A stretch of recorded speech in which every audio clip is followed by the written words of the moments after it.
I probably shouldn't tell you this. Did you know you could change your sourdough loaf into bread rolls? And it's not that hard to do either. Come on.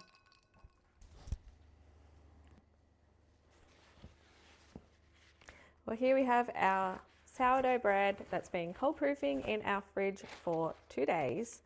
And we're going to be making it into rolls. So make sure that your bench is nice and clean.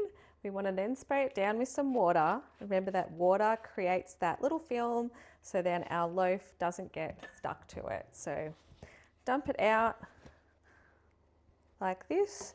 Say we're going to make it into 5 loaves. The trick here is that you want to make sure that you are cutting and handling this the least as possible, because it's already been cold proofing. So make sure you map out kind of where you're going to cut it, so then the least exposure is made. So I'm going to have 1 loaf up here, and then I'm going to have 4 loaves down this way, keeping it the least as possible. So just use your bench scraper to push through it. And I'm just going to cut it first, and then I'm going to go through and shape them.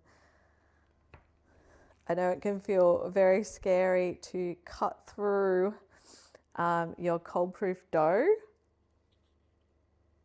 especially if you've put a lot of hard work and effort into it and now you're just cutting it into pieces. It can feel really scary, but I promise you it will be absolutely worth it.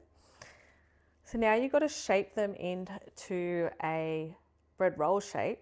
So you're taking the side that you've cut, and you want to tuck that in the inside, and you want the side that's been on the outside to stay the outside. So just using a little bit of your normal shaping technique, but just being super gentle. I'm just going to shape it like that, and then do some of our up and around shapes. So just like we would normally do if this was a loaf, up and around, until we've got a really nice tensioned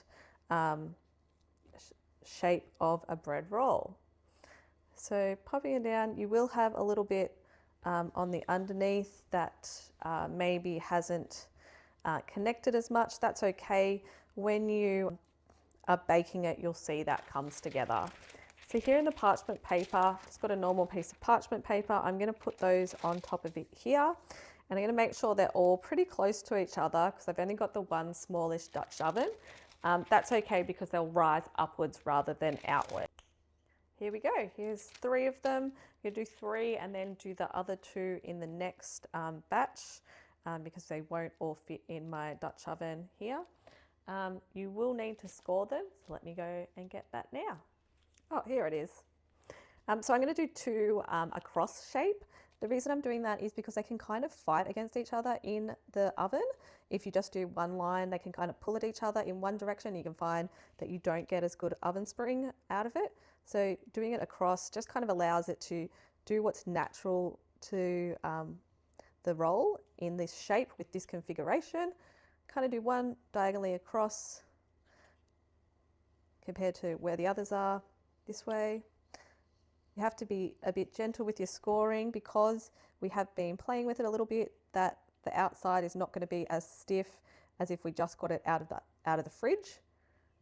So just be a little bit more delicate, and we're not going to go as deep as well, because this is just a bread roll and it's not as deep and as thick as a loaf. So give it a bit of a spray and we'll put it in the Dutch oven. Preheat your oven and Dutch oven to 250 degrees and place it inside for about 15 minutes covered and about 10 minutes uncovered. And there you have it, beautiful homemade rolls. Subscribe to this channel for more tips.